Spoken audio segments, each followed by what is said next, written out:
here we are. It is July 5th, day after the 4th of July. Sure is. And we've been live for 30 hours-ish? Yeah. Around there? Yep. That's exciting, man. Yeah, exciting news. So Mike and I have been working on this for a little while, so fun to actually get the podcast out into the public.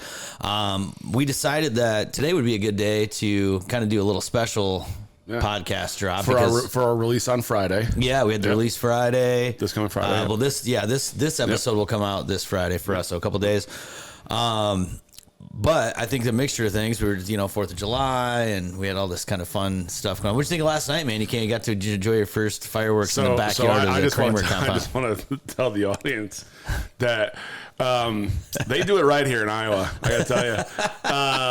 I was part of the crew. We lit off, I'm going to say 40 minutes or 35 to 40 minutes worth of fireworks. 40 to 45. And there weren't any breaks. No, there weren't any breaks, and there was a bonfire going behind it. I was tending to the fire as well. Yeah, like it was. You guys fit right into the crew, man. Everybody was running around like crazy. Yeah, nobody lost any fingers or toes. Yeah, knock on wood for next year. But man, there was. I mean, you want to talk about a show? Yeah, it was cool, man. I mean, it was as good as anything a municipality or a city or whatever would put on. Man, it was something else. Yeah, so me and a few good friends, close friends, buddy Jordan, buddy Steven, Sean, all those guys. We've been doing this for years. Steven's new nickname is EOD because he blew himself up. He did. But he's fine. He's very agile. Steven is. He's a very nimble guy. So he was able to maneuver his way around the potentially catastrophic scenario with his close call. Yeah. But it was Joe great, and Angie. Joe and Angie were there. Yeah, it was awesome. We had a good turnout. I mean, I think there was 20, 30 people watching. We had cars parked out on the road out here outside our house. Cars like honking afterwards. Kids. Well, 10, 15 families, 20, 25 kids. It was great, man. It was awesome. Yeah. Kids everywhere. Yeah. God bless America. That's what it's about, right? Yeah. And you had cars stopping and flashing lights and honking. And I'm like, and then what happened this morning? Which part? Oh yeah. So this is cool too. So obviously our house is on a 17.5 acre lot. So we're pretty spread out. We're not really in anybody's backyard too bad, but I always try to, reach out to the neighbors. Hey, just a reminder, we're going to do our normal 4th of July shenanigans and it's going to get loud. If you need to leave town, this is a good time, whatever.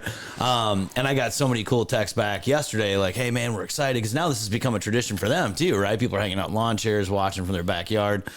And I got a lot of texts back yesterday. Hey, we're excited. We got stuff set up, ready to watch. And then this morning, like one of my, I would consider to be a little bit more elderly neighbors that I did not reach out to. I kind of forgot, and she reached out to me this morning with this really nice text. Like, I had a great time watching the beautiful fireworks. You guys do such a great job. And I really appreciate being able to not go anywhere and stay home and watch the show. And it's pretty cool, man.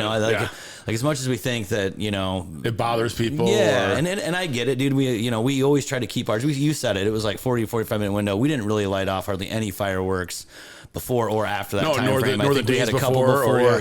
Nothing the previous weekend. So we try to at least keep it to a, that hour, 2 hour window right around sunset on the 4th of July. But it's a great reason to get people together. My dad and his wife, my stepmom Lane, they came. And your sisters, brothers, sisters. It was great. Amber had some family come. And so, it's great, man. Family, friends, a lot of close people. And it really, honestly, man, for me, I forget sometimes, like I take for granted sometimes, like what a great circle of friends and family that I have. Yeah. It's easy to like take that for granted. And then you get all those people together and I realize like, man, how I've got it's a blast. Everybody's having a good time. Yeah. And such a blessing, dude. People that care about each other want them, want the people in their circle to be successful. And that's been such an important part of my life, man. So it's just, that's a cool reminder yesterday to get everyone in one area and one group. And some of these people, dude, that's like the one time I see them, we don't get together. Yeah, there's a bunch of people catching up and this, that, and the other. I thought it was great. Yeah, it is cool. So it was great. So it's interesting though.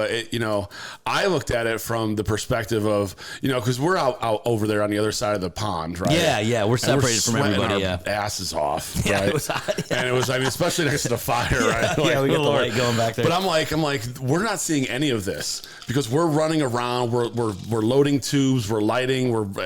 Everybody's on the fire. Like we're running around. Yeah. Like, and it's just for all the kids in the family. Yeah. And they took videos and we watched it afterward, right? But like, we have a totally different perspective. Yeah. From the back end. You hardly see it. No, yeah, you're mostly trying to just watch and make sure you're not screwing anything Yeah, up. when And you're not blowing yourself up. yeah, and we had a couple of really small, like little grass fires that start. We always have somebody watching to make sure when they tipped over. Yes, we had some. Then me at the end, there was a few left over. Jordan and I started lighting some off. One came right at us. Yes, yes. I think the small like Matrix 110 away cc, from it. Yeah, the 110 cc dirt bike took a shot from a firework yesterday. That's all part of the fun, but again, we do, and just so people know too, we do, obviously, I ran a business that was very safety driven, with doing a lot of construction work and dangerous construction work. So it's great, man, because the group of guys that we have, we do a little safety get together before. We do this every year. We talk about the plan. Hey, what are we going to do if something happens? We've got 5-gallon buckets of water, and we've got, there's an action plan if we do have a really bad situation happen, which is important for people to know that. We put some time into it, right? Yeah. We want to do it right. Obviously, nothing would screw up the night worse than if we had somebody get hurt or something bad happen. So we always want to make sure we're doing it right. It's beautiful, man, having this huge pond. I feel like we just start shoving stuff in there if we have to put fires out. Well, that's what I said. I said, you said, hey, what happens if they fall over and start shooting at you? I'm jumping in the pond. Yeah, I'm swimming as deep as I can. Yep. Get your snorkel out. That's right. All right, cool. Well, just happy 4th to everybody that's out there. Hopefully you guys all had a good 4th week. I know it'll be a few days before you guys see this, but let's talk a little bit. So there was some inspiration that kind of came from this Independence Day discussion, which obviously is, it's about our separation from our independence, right? Our independence, yeah. It's the cleanest, easiest way to say it, right? Obviously a lot of that in our American history comes from the Declaration of Independence, right? And I think a lot of people have a very high level understanding of the Declaration of Independence, but I think there's a lot in there that a lot of people really don't take the time to go back and read back through or to truly understand. And I think this was a great idea because you brought this up this morning when we got up and said, hey man, this is something we got to talk about. Yeah. And you and I have talked about this some, but so yeah, go ahead. Tell us a little bit about where that came from. we all look, and even our logo on our Instagram page is the We the People. Yes. 300 Blackout. Right? Yes, that 300 Blackout rifle from Holt Kinetic Solutions, one of our great sponsors. Yes, thanks to those guys. So I mean, we see that a lot. We see We the People, We the People, We the People. There's shirts, there's all this kinds of stuff. But that's the preamble, and when you dig a little bit deeper, you see what the then colonists, right, what they were angry about and why they decided to revolt and what went into all of that. Right. Yes. And so, I mean, if you review, I wrote a little something here. So if you review the list of crimes, right, that the founders had, cited in their break from the crown. Yeah. Right. You'll see that the Fed right now, the government right now is engaged in a lot of those same crimes. Yes. And those grievances. There's how many? There's quite a few, there's right? About 27. There's okay. 27 grievances. Yeah, I'm trying to pull it up right now. Right. 27 crimes. Yeah, 27. Okay. Right. Yep. And the federal government today is engaged in a lot of that same behavior. Yeah. Right? I'm looking at this right now, man. Some of these are obvious. Yeah. So okay, so let's go down. Can we go down through this list? Yeah. So I made a list. There's about 15 on the list. And what I said was, the federal government's engaging in some of the same tyrannical behavior that it was in 1774, 1775, 1770, before, the revolution, before the Declaration of Independence was written, right? Mm-hmm. That went into this. And you can go down the line on this, restricting trade with those abroad. Right. We're definitely not doing that, are we? We drive our whole economy on global trade, right. It seems like. Making public records difficult to access. Yeah, we can't get shit anymore. Freedom of Information Act gets stalled at every turn, especially if it involves something that they don't want to talk about. Wouldn't the censorship situation with social media and some of that would fall into that category as well, right? Well, it's like you're making public information skewed or difficult to clearly see and understand. And recently, you've got special counsels and you've got committees within the U.S. House requesting records from the FBI and the DOJ, and they're saying they're not going to release them; they're going to stall them. We talked about this on another podcast. JP Morgan Chase deleting 47 million emails. Yeah. Right. Like, so there's now that we drop this podcast will be after. It'll be after, but it is what it is, right? Yeah. So obstructed lawful immigration. There's no such thing as lawful immigration anymore. So one, the system's broken. Yeah, and so two, broken. the border's wide open. And Mike, that's a good discussion too. Like, I always have found this interesting when you look at American history, how important immigration has been to our industry, our ability to have, labor and skilled labor and people willing to learn trades and all those things. And it's really gotten a black eye, and it's become this discussion about illegal immigration and how it's looked at this way and that way. And again, I personally feel like I know it's always been challenging in certain aspects to immigrate. And again, I'm not an immigrant. I was born here, right? But just from guys we know, Zach and some of the other guys that have gone through the immigration process and hearing it from somebody directly who's, entered the country at age 10, 11, 12 and what they remember from that process. Right. And again, that was, 20, 30 years ago. And now what it is today, and people talking about trying to get their family here. The process has become just a bunch of red tape that some of it is really irrelevant. It's broken. It's just a typical government policy driven entry system. So right? I mean, so what happens is, depending on who's in power, right, it goes to one end of the spectrum or another. Yes, right. You're either in, just come on in, do whatever, build a huge wall. Yeah, shut everybody out. Which two fucking terrible ideas. Yeah, right. Neither one of those is going to work. Again, two ends of that spectrum. Yeah, and how do we get that far apart, Mike? How does it go from here to there? Well, I mean, you can say that, on the one hand, the people that want to build the wall, and they're radical about building the wall. Don't let anybody in. This is our land. Like we have to be a sovereign nation. Some of those points are valid, but there should be a legal process, but nobody wants to work on it. Yeah. Right. So that's a bit of an isolationist kind of position. Then you've got the other end where just let them all in. Let them all in. Yeah. I think some of the driving factor is let's get the votes, right? But let them all in. Let them all in, and we'll just figure it out. Well, and the infrastructure is breaking underneath of that. Absolutely, the infrastructure is breaking, and I was going to say, unfortunately, when there's no checks and balances in place, and this is, we could use this argument in all kinds of things. We talk about the Second Amendment rights and gun control and all these other things. Common sense. Yeah. Right? I don't think any of us are against some level of regulation when it's about our safety and our safety of our kids and about building a safe communities in our country. But we go to these extremes, man, and it's like that's so if you're a business, right, and you have to hire employees because you're scaling and you're growing. Yes. How many employees are you going to hire? What you can afford.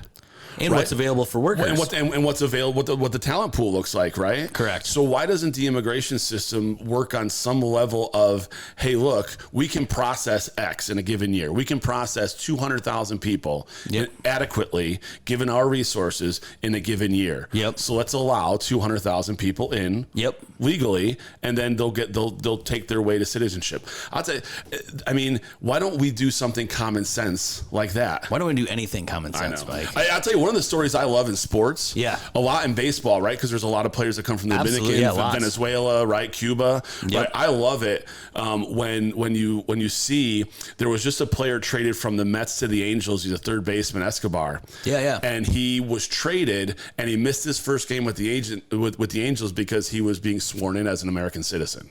Yeah, that's really cool. It is cool. That's really freaking cool. And look, you and I both know a lot of. I wouldn't say a lot, but I know quite a few people that have a great immigration story of coming to the United States, finding the opportunities, taking advantage of those opportunities, building a great life for themselves, for their families.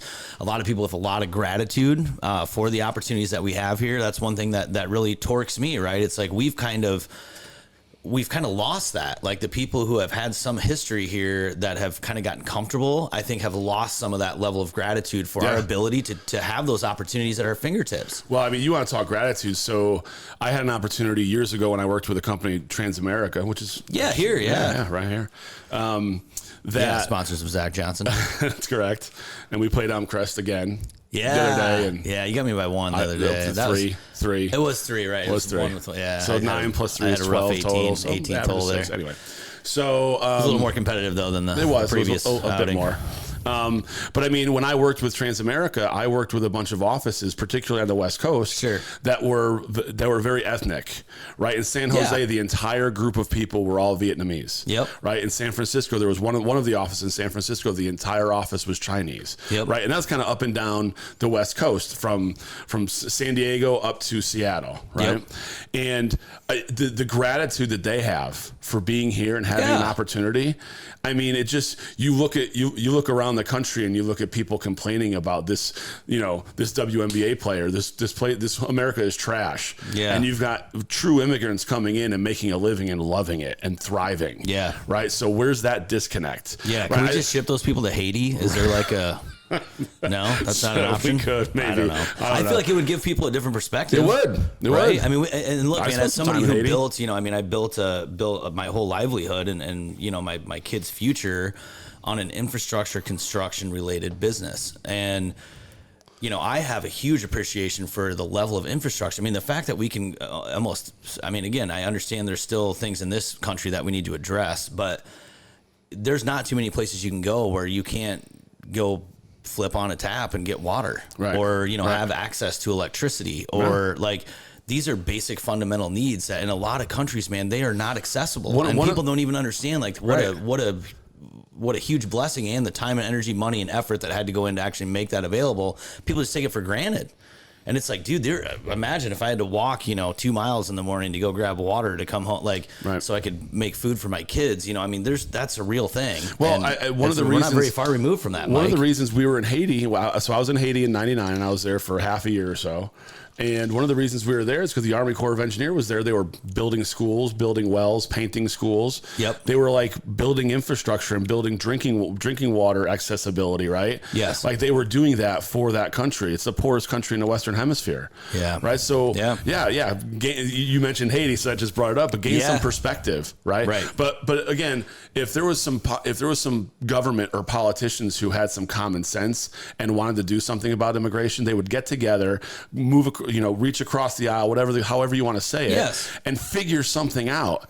We either have this huge problem of all these people and coming in and the infrastructure breaking because the border is open, or it's closed off and we're not getting the kind of diversity and labor. How many amazing, talented people are we going to miss out on, Mike, if we just say, sorry, guys, there's a happy medium and a balance in there. And again, it needs to be related on lawful entry. Yep. So anyway, let's keep talking about these grievances. That's a good, there's so many of these, too. We can get down into the weeds on, which we will, I'm sure, today. Judges work for the monarchy, not the people.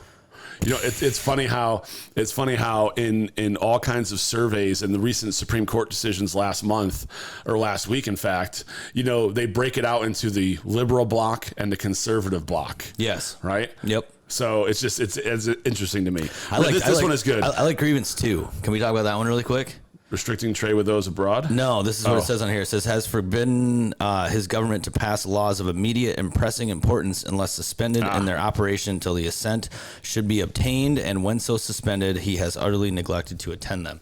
So essentially just this ability to strike laws into place without proper processes and channels, and basically the people being in agreement that, hey, this is for our best interest. Executive orders. Yes. Executive orders. Yes. Yeah. Dude. Yeah, like the student loans. Or like pistol braces. Yes. From the ATF. Or anything. Right? I can think of like 10 different. But remember, that was a redefinition. That was redefining. Even though it made 10 million people who were previously legal felons. It made it legal. Right? Yeah, it made them felons. It made them felons, but that's not a law change. How many people turned in their arm braces, by the way? Yeah, I saw. So we did some research on that. Did I tell you this story already? No. So we did some research on that, and there's all estimates because you can't really tell. There's not an actual hard log of these guns and these weapons that have these braces. So it's based on sales estimates from manufacturers, and there's an estimated roughly 25 to 40 million pistol braces, and with the number of registrations in the open period equal to 0.8% based on the conservative level. So to me, that's people going like, sorry, dude, I'm not going to all of a sudden allow you to tell me that I'm a criminal when I was legal yesterday. Yeah. And that's exactly, it talks about it all the way back in the Declaration of Independence, Mike. You gotta, that's not right. You cannot. Okay. So anyway. Yep. God, crazy, man. Erected a multitude of new offices and sent hither swarms of officers to harass our people and eat out their substance. Wait, like the 87,000 new IRS agents. Yeah. Oh. Mike, this is killing me. I saw something, and this is not verified, so please don't take this as gospel. Yeah. But I saw something where the IRS now has more weaponry than the United States Marine Corps. I can't find. I don't see. Are you serious? I can't believe that's true. I would hope not. Jesus Christ! What's a sidearm for an IRS agent? Like a 10mm pistol? Like it's probably a Beretta 9mm or something like gun, that, right? Probably some a Glock 19, maybe slingshot. Yeah, right. Keep among us in times of peace standing armies without the consent of our legislators. right? Yep. Protecting agents of the state from the consequences of their crimes through mock trial.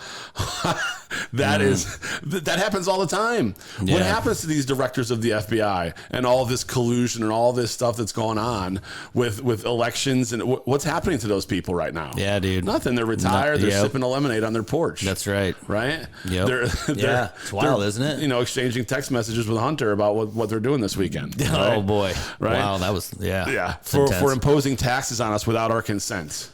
I don't know about you, but I haven't consented to again, income tax, property tax. I mean, I do because I pay it, but like, how many times? I mean, I think but our elected officials do, so that's our representatives, right? Right. But the taxes keep going where? Up and up and up. And, you know, we talked about this the other day, you know, like the local option sales tax and some of those things for like, you know, the improvement of schools, or there's a specific project in a community they want to do, so they have a local option sales tax. I was just talking to someone about this the other day, and the thing came up with, hey man, why don't those ever go away? Oh yeah, like, you know, we're going to up our sales tax from 5 to 6, 6 to 7 because we're going to do this project. And the projects they happen, dude. It's great. You know, they raise money, projects happen, but the tax still stays, like, even though it's like toll booths. It's like, well, wait a minute, how long did we need to charge that tax to do that project? Because when I think about local option sales tax, that's like a 1 year, 2 year, 5 year plan, right? Yep. But they rarely do ever, you know, either there's a tax increase at some time to just catch that so it doesn't slip out of their fingers. Yeah. But dude, they never go down. Ever go down. Well, when you're making it, you spend it, right? Well, I was going to say, when you're spending more than you're making, you got to make that more, too. Right? You got to go find more money. But it reminds me of toll booths, right? Like the New Jersey Turnpike. Right, like that disgusting road. Yeah. Right, like that thing's been around forever. Yeah. Right, and the tolls are still there. The tolls keep going up every year. Now it's like $28 or something. I'm pretty certain that road was paid for 1,000 times over. I would agree with you. At least, right? Yep. Here's some more. So, for abolishing our most valuable laws and altering fundamentally the forms of our government, right? That goes along with, you know, making, you know, erecting new offices. Yep, adding branches and adding more. Adding this, adding the Department of X and the Department of Y and the Department of Diversity and the Department of which really is something we talk about a lot, which it creates this additional red tape and all these regulations and guidelines and policies. And how's it get paid for? Through tax revenue. We pay for it. But we didn't consent to it. No. Right? I didn't consent to it. I sure as hell didn't. I wouldn't imagine for you declaring themselves invested with power to legislate for all of us in all cases whatsoever. Right. So their ability to just say, this is what's going to happen. And whether it's an executive order, would like the COVID situation fall into that category? 100%. Because read it again. Will you read it again? For declaring themselves invested with the power to legislate for all of us in all cases whatsoever. So it was forbidden. We were told. Yes. We were told that we had to be vaccinated. Bill de Blasio, that idiot in New York, was giving away fries for people who got vaccinated. I mean, there's so many stories, man. Like, I stopped going to Canada, which was a 3-time-a-year trip for me because I was unvaccinated. I couldn't get in. And you're vaccinated. Again, this isn't about whether it's right or wrong. It's about the government's ability to rain down and say, you have to do this, Mike. Yeah. And hey, by the way, if you don't do this, we're gonna pull these things away from you until we incentivize you to go with it's the same way that people strong arm people in World War I, World War II era. Right. Like, this is why these guys sat back in the 1700s and said, dude, this is something we got to be careful of. Right. We'll talk about strong arms. So why? I mean, why did I've told you the story. Why I got vaccinated. You know this story, yeah. I had to go to New York City. Yep. I had to go to a business dinner, and I had to play golf the next day. Sure, yeah. I'm sure you had with this potential client. Sounds rough. That was massive. This massive client opportunity, right, or prospect opportunity at that time, right? And in order for me to get into the steakhouse in Manhattan to have that dinner, I had to show a vaccination card. Yep. Now, I'm not going online and buying from the black market a vaccination card and get my ass, get my ass in a sling, right? Because I did something illegal. So I went and got my I went and got my shot. Yeah. And what's funny is when I went, I only had one. And I just showed the guy, he did this, the guy at the door, he looked at it, he goes, yeah, it just went like this and handed it right back to me. I'm going to Canada for the first time here in a couple weeks, and guess why? Because you can go now. You don't need it. Yeah, now you don't need it. It was you had to have it, dude. Yeah. You had to fucking have it. It was like you're gonna, and now nobody cares. Yeah, well, and like you can't tell me that in itself isn't a little bit of an odd scenario. For the record, we closed the client. It was massive, but yeah, good job. So I mean, but I did it because I had to, because I had to go to a place and meet a person on their turf, right? And that's what you do in sales. Yep. You go there and you do the best. You do what you can to assimilate to that person's area, to his region, and so there I am. Right? Yeah, absolutely. And you're Mike. You're one of millions of people that. I mean, I had, at that time, employing several people, and we were just under 100 individuals at that point. And I had so many people reach out to me, say, "Hey man, are you hiring? Are you hiring? My existing corporation or company that I'm working for is telling me I have to do this, or I have to do that, or I have this many days to get this done." And and again, man, it was raining down from a federal government level. Yeah. Yeah, I mean, invested with the power to legislate for all of us in all cases whatsoever. So what we're talking about, we're about to take a break. What we're talking about is if you read, and again, if you get past the preamble, if you read the Declaration of Independence and you read the grievances or the crimes, that the founders had implicated the crown of, right? Yep. Our federal government right now is doing more than half of those same things to us in the plain as day, wide open. And by the way, I in my research this morning, I came across a couple of folks who were saying we need to write a new Declaration of Independence. Ooh. And so how do you feel about that? That's a theory. I disagree. Well, I'll tell you what, let's take our break. Yeah, let's talk about that after. We can talk about that. And I have a few more things we're going to go through. A few more on the list. I love it. All right, quick break. Thanks, guys. Thanks.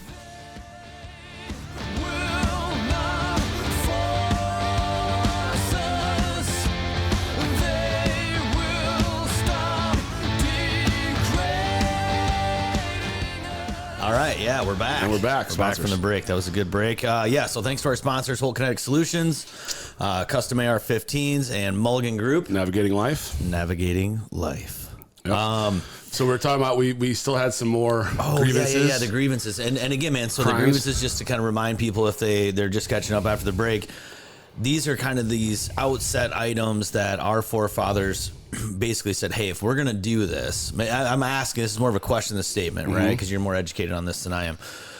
But basically saying, hey, if we're going to do this and we're going to go out on our own, these are the things we need to make sure that we don't allow by our federal government to prevent government overreach. Well, and I mean, these were the crimes that were perceived or that were real from the previous from the crown. Yeah. Right. Yep. And so these are the rationale, the reasons behind revolting. Yes. Right. Behind the revolution. Yes. And so if that made sense then, it probably still makes sense today, because that founding document, the Declaration of Independence, is what our country stands for. It's who we are. Yes. Right. And it's how it dictates how government works and how the people have rights. Yeah. Right. And how those things intersect and what is forbidden and what is okay. Right. Right.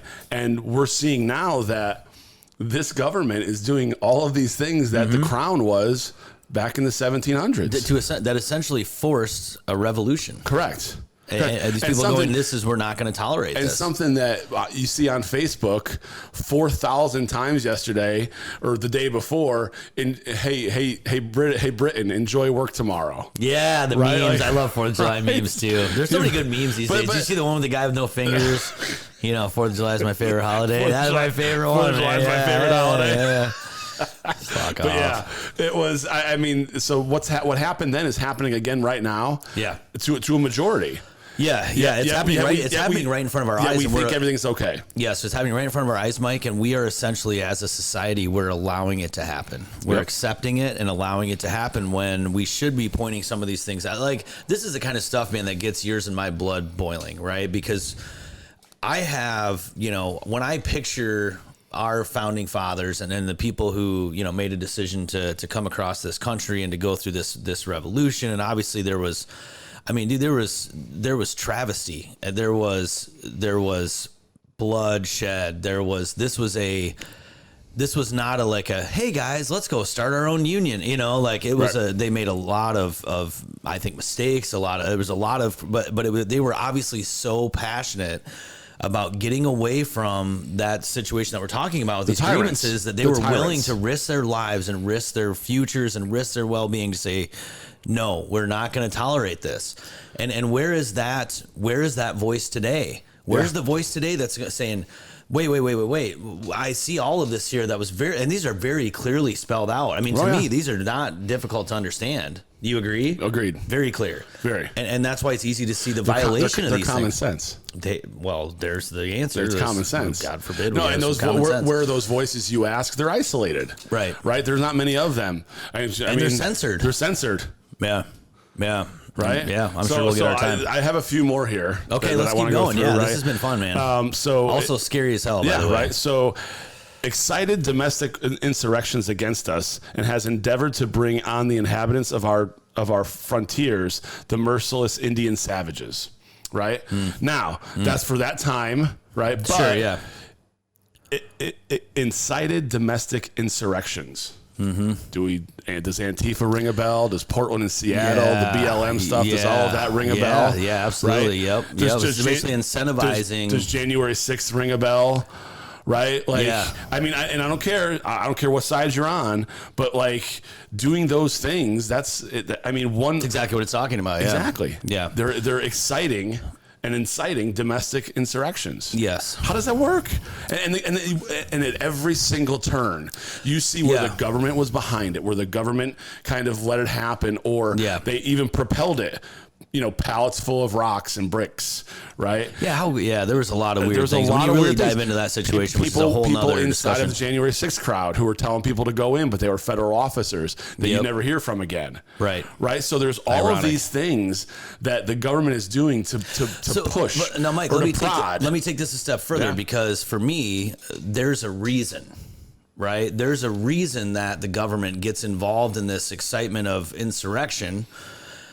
And these guys knew it back in the 1700s. Yeah. Right? That if the government's doing this, if they're taking this action, it's because they are trying to hold you down and separate and divide the people. They're trying to say. And they could see it all the way back then. They're trying to say, look, you have gotten out of hand. You have not done the right thing because you believe in this or you believe in that. Right? Yeah. And then when you put your thought forward or you put your position forward, this is what happens. So not only do you have to go away, but now we have to put in safeguards and guardrails in order to keep the people where they're supposed to be and or where we want them. Right. So that's why they're doing it. And that's what the founders saw 250 years ago. Well, and I think that goes all the way back to the Roman Empire. Yeah. Right. I mean, they're creating these beliefs within people to separate people, create, battles and wars and take over other, it's just, there's a lot of history that points that this is not good when this starts to happen. That's correct. Here's another one. Wages war against us. Right. Yeah. Ruby Ridge, Waco. Yep. Right. You start naming them off. I mean, this. Waco. Yeah. Right. I mean, how many times has it happened where the FBI shows up and they're in SWAT gear and they've got their a lot more than we even know about. Correct. Right. I mean, we probably don't even hear about some of those situations because again, we kind of get pieces and parts of the story most of the time. Yeah. We've got the guy and his kid who were pro-life protesting in an abortion clinic. Right. And the kid, something happened. Right. So they were going to arrest him. And the guy said, I'll turn myself in. And that very day, instead, they showed up at 5 a.m., armed to the teeth, kicked down the door, this, that, and the other. Yeah. Right. How does that work? Yeah, that's another reason why the Second Amendment is important. There's a lot of talk right now about weaponization of the federal government. Yeah. I mean, that's it. Waging war against us, weaponizing the DOJ, weaponizing the FBI, weaponizing them against ordinary citizens. And that's not right. Yeah. And regardless of who's doing it, which administration, which side of the aisle, right? They're all doing it. Yeah. Because as we've discussed, they're all in it together.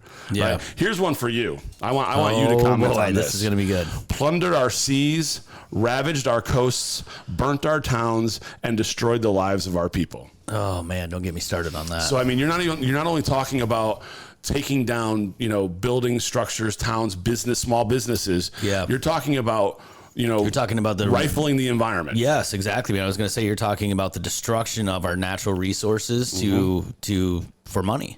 Correct. That's what it says to me. Correct. It's happening. I mean, man, how many times you know exactly what I've been trying to do and what I've been doing?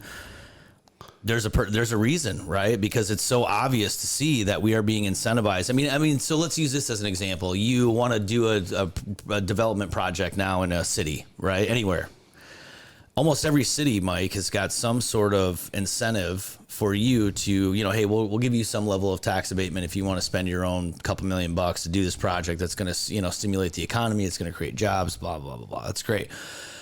But do you know how little time is spent on trying to make sure that we are protecting or creating some level of natural resource when those projects occur? They go, oh, you got to plant 7 trees, out here in front of this, between the building and the street.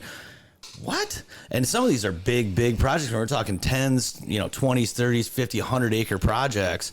And there's not a lick of, so again, man, we have all these policies and guidelines and all these things put in place that say, this is what you have to do, Mike, and this is what you can't do. But none of them are related to actual feasible protection and creation of habitat and the environment. Right. Water retention. Dude, some of these things are asinine. They're so much more counterproductive than they are helpful. It goes back to a lot of the government policies, right? Yeah, we're the incentives. Yeah, exactly. The policy is created by someone who is benefiting monetarily, not for the actual purpose of the policy. However, they get to sit down at night or lay their head on their pillow at night and go, I did a good thing. When it's meaningless. Fuck off. It's ridiculous, right? It's meaningless. Yeah. It's meaningless. Take it a step further. All of the green initiatives, green energy, solar, wind, etc. Right? Like out here in Iowa, you see a bunch of these wind turbines, right? Yeah. You drive through. There's a lot of that. You drive through West Texas. They are everywhere. You bet. They are absolutely everywhere. You drive from Phoenix to Vegas. There's a huge farm right near the border, right? Yeah. I think I told you the story, didn't I? About when I was working with those guys at one. That's what I wanted. That's where I wanted. That's what I was getting to. Yeah. But I was just going to say one more thing. Yeah. I remember when I moved from the East Coast to Phoenix, and I drove across the country with my dog, which was the best 4 days of my life. but right. Let's not get into the details. No, it was awesome. But anyway. I remember pulling into Amarillo, right? Okay. And I stayed the night there. Mm-hmm. Cooper and I stayed the night, right? And I just remember seeing a bunch of red lights. And I'm like, what is all of that? Oh, yeah. And they're all in sync usually. They are. And I woke up in the morning and I started driving again on 40 going west. Yep. And I'm like, holy shit. Yeah. There was farms for days. Thousands of those turbines. Yeah. Thousands of them. You bet. And I'm like, holy cow. That's got to be producing a lot of energy. Now tell your story. Yeah. So story, and I won't say the name of the company, but one of our large local, electric providers that we did some two-way communication infrastructure projects for, and a good relationship with these guys. And I worked with a couple of the engineers, and we were out in a wind farm area where they owned all these wind farms. And I said, just out of curiosity, guys, like, what's the percentage, of your guys' electricity that reaches the grid that comes from, the wind energy? And these guys laughed at me. And they're like, no, man, this is for PR, and there's federal government subsidy money to do this stuff. So that's why. So basically, but we still burn coal for the actual electricity that you use. Yeah. So let me make sure I understand that, and let's follow that chain of events. So there's a certain population of people who believe that burning coal, it harms the environment. It's bad. Sure. It's bad. Right? Yeah. It's bad. Just like there's definitely parts of it that are not nuclear great, right? power is bad, even though it's really they just shut down our local nuclear power plant here, man. It's the cleanest because you know why? Can I explain to you why? Yeah. Tell me why. The overregulation of nuclear power plants since like Chernobyl has become so ridiculous that they had to hire so many safety people and have so many people on staff that it became untenable. Exactly. Untenable. Right. So and it is so clean and efficient, Mike. Like, it makes total sense. Yeah. And yet we're sitting here going, well, you know what? There's a few $1 trillion available for green energy. Let's just punt on all of that we've spent 40 years perfecting and creating all of these safety procedures, policies, putting these things in place, making sure we're following all the rules to create this clean energy. Yeah. Hey guys, you know what? Let's just go a different direction. And so following my little chain here. Yes. So coal, nuclear is bad. Green is good, right? Yes. The Inflation Reduction Act was nothing more than a giant environmentalist bill. Yep. Right? Pumping tons of money, tons and tons and tons of money. Oh, by the way, where's the money coming from? they're printing it and they're taking our taxes, right? Yeah. So they're taking our money, they're taking printed money, right? That devalues us around Absolutely, the world. That's the topic for a different day. It's an economic issue. Yep. Correct. But so they're taking that money and they're funneling it into these wind farms. Yes. And the guys are telling you, because there's so much federal subsidy available, there's so much money available, that they're just doing it for PR and they don't really work anyway. Or they do work, they work fine, but the power that it produces is relatively nothing. Mike, it's as simple as the government's telling us to do it a different way. So they're incentivizing us to punt on what we've been taught and what we've learned and what we know works and go a different route. Now, Mike, let's talk a little bit more about the wind energy thing, because this was an interesting part to me. You know, I'm a simple-minded guy, right? So the thing that always pops up in my mind is like, there's a lot of moving parts, dude, in a wind turbine, right? There's a lot of things that are happening to create that energy, and it breaks.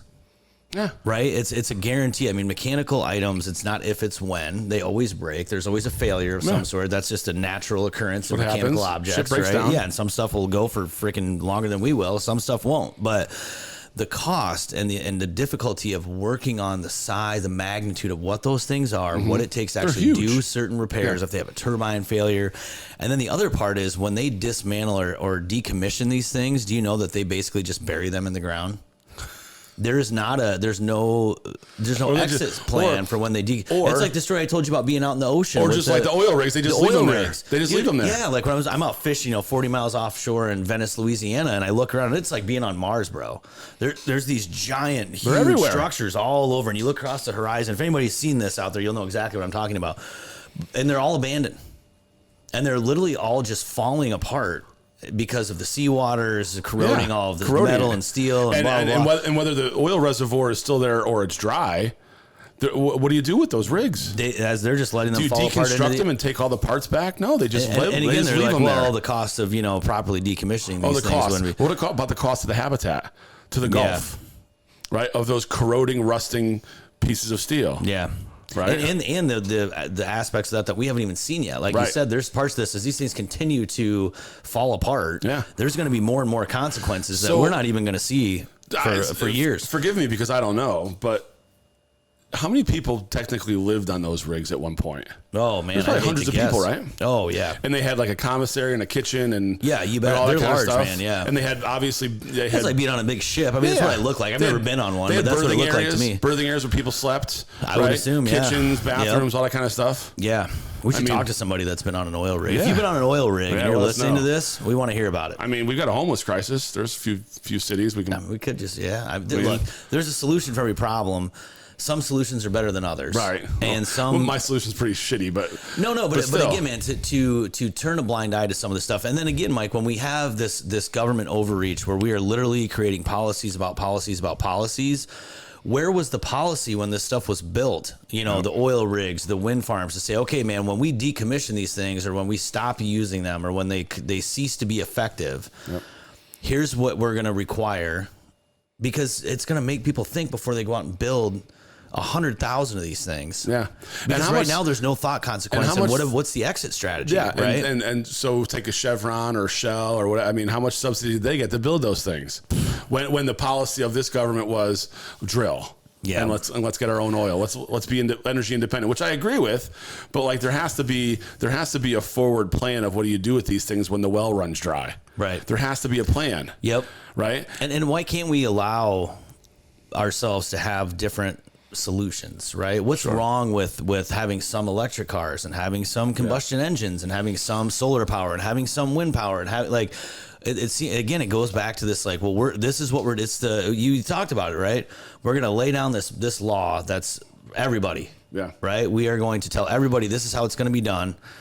And it's not even realistic, Mike. It's not. It's like we can't even transition the entire universe and our society, at least in the United States, to electric cars. We don't have the infrastructure to support it, but yet we're trying to do that. Dude, you would know this a hell of a lot better than anybody else. Our grids, the main grids that we're on in this country, the handful that we're on. Yes. They're already having brownouts and blackouts Correct. in places like California. I mean, Arizona has had, they have the times in the summertime when everybody's running their air conditioner. Like, hey, California is the worst. Please do some of the stuff at night so that you're not, Right. Look, man, there is already a lot of strain on our infrastructure. Correct. We have a lot of people in this country, a lot, and if we don't start to understand that we've got to have and accept some diversification within that infrastructure, dude, it's going to collapse. Yeah. And then what's going to happen, Mike? People are going to shit the bed. Yep. Our supply chain is going to collapse. What if you can't go to the gas? We've seen it with storms and natural disasters. You can't go to the gas station and get gas. How do people react? No, they go nuts. Dude, they shit their pants. Yeah. Right? And buy all the toilet paper because they're shitting their pants. And I've always said this, Mike, there's only one thing that truly scares me. Do you know what it is? People who are desperate. Yeah. People who are desperate, man, will do anything, right? And when do people get worst case desperate? scenario. When do people get desperate? When they can't feed their kids, right? Or when they're when they feel like the world's closing in around them. Yes, right. Yep. And when people feel helpless, correct. There's a helplessness that kicks in for some people. Go, I got to do something, right? And they're willing to do something drastic. Yeah. To try and not a lot of people feel that way right now because they think, oh, everything's fine. Big government's going to take care of me. It's all going to be okay. And they don't realize that one of the reasons we're doing this, one of the reasons we're talking about the Declaration of Independence today is because this stuff is closing in around us. Oh, and it's happening again, man. When you started to point this out to me, because some of these things have stood out to me, but when you started really going through this with me this morning, it's eye-opening, dude. It's like, oh man, and it's so again, it's so in front of our face. They're not even trying anymore to hide some of these things. It's blatant that we're being told how to live our lives, when to live our lives. Who's okay to come in here, who's not okay to come in here. And again, man, it's all over the map. For imposing taxes without our consent, and that's all. And that's all this of them. Inflation Reduction Act is just a money printing machine that none of us voted for. Nope. None of us wanted that. It was done on partisan lines. Yeah. Right. Yeah. They had a majority. They made it happen. Yep. And now we're fucked. I would go out on a limb, man, and say that you have a very, a very strong resume when it comes to someone in this country who has done your time, man, and put your time in, and helped to fight for some of this freedom that you and I are really passionate about, and what we feel like makes this country what it is compared to all the other shitty countries that are running around that wish that they were us. And nobody has ever called, at least I'm assuming no one's ever called you and said, hey, Mike, you got a lot of experience. We're thinking about doing this. What do you think? Yeah. No. Do you think this is the right solution? No, we're told. How would this affect you personally? So I engage a little bit in the political scene with with both on the state and the federal level. And what I get are emails from Senator Sinema. Yeah. Right. Yeah. Or this state senator or this state assemblyman or whatever. Right. And it's, hey, this is what I just did to help you. Yeah. Well, you didn't ask me. And then there's a donate here button. Yeah. Donate now. Right? Donate now. Let's keep it going. Yeah. Let's keep what going? The bad policy and the incorrect decisions and the shitty ass bureaucracy in the swamp. Let's keep that going. Fuck off. Yeah. We always hear about it. We always hear about it after the fact. We're correct. We don't get the proactive discussion of, hey, here's a debate. You know? No, we hear about it. Hey guys, look what we just did for you. You should feel lucky. Yep. And again, whether you agree with it or not, and we've talked about this too, and not to get too far down, because I say this all the time, and I think this is important to remember. I think so many of these, policies, guidelines, whatever you want to call them, laws, they were put in place with the correct intentions. The intentions of some of these things were to, help with equality and help to just make sure that everybody had a fair chance, and some of it was to protect certain people. But these things have gotten so out of hand, man. And then people's ability to take advantage of some of these things has gotten out of hand. Mm-hmm. Not understanding that if we drive a blind eye to some of what's happening that we're talking about, these policies are going to continue to show up without us knowing it's happening, and right? Until you go, wait a minute, closing around us. Yes, I mean, Mike, that's happened so many times in the last, I feel like 10 to 15 years, where you go, well, wait a minute. When did the ability to buy a lottery ticket go from 18 to 21 in this state? Because I was here, 6 months ago, and it was 18, and now it's 20. Like, that's an example of this. Dude, they're just imposing a law and saying, hey, we're changing it. It's for the betterment of everyone. And again, maybe that's a terrible example, but it starts with that. It starts with something silly like that, right? And then all of a sudden, it's more stuff and more things. What do children do? We both have kids. What do children do? Eat They shit test and get into trouble. I don't know. They test and they test and they test. They push limits. And they push the limit and they push the limit and they push the boundary and they push and they push and they push until they get smacked. Or sorry, no one's smacking their kids. You smack a kid, they probably go down for good. Right? But they get smacked. They get put in their place. And then okay, there's the line. There should be consequences. There's the line. Right. And what's going to happen a week later? They're going to push that line and see if they can push it a little further out. Yep. That's all. The politicians are children, right? And that's all they're doing is they're pushing the limits. They're seeing how much will the people take until they stop and go no more, right? Yeah. And then they'll just wait. And they'll go okay. All right, and then they'll start to push again, right? Because something happens over here, or there's an accident over here, or there's something bad that happens in this state, right? So now it gives them justification to start pushing that line again, right? Pushing that boundary, and they'll do it, and they'll have some sympathetic ears, right? And they'll do it until somebody goes stop, no more, right? Well, that's been happening now for 150 years. Right, and it's gotten really bad in the last 30.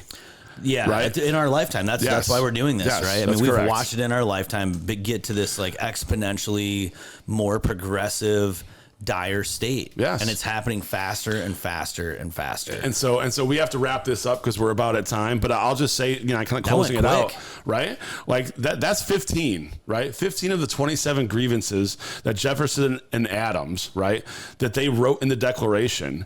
And there's chances the ones that we read off that you see this every single day, right? You can think in your head right now of examples of what we talked about that's happening in your state, in your city, in the government, in the federal government itself, and it's happening to you as a business owner, as a citizen, as a salesperson, as an employee of this XYZ company, right? Right. Like you see it happening. Everything we listed off, you went, oh yeah, that's happening. Yeah, you're like, right? damn it, they are doing that. Let's get involved. Let's have the conversation. Let's get involved to one extent or the other, right? And let's stop acting like it's not happening. Let's stop acting like it's not happening and that everything is okay. Right. Absolutely, man. Absolutely. We got to keep talking about it. Thanks again to our sponsors, Holt Kinetic Solutions, and Mulligan Group. Thanks again to Idle Time Productions. Thank you, Janita. Yep. We love working with you. And so this was episode 2A. Yeah, 2A. Right. So I like dropping to play on words there. Right. And dropping on Friday, July 7th. So we'll talk to you guys then. And until then, have a great one. Yes. Check out the rest of the episodes. Thanks, guys. We appreciate it. Take care.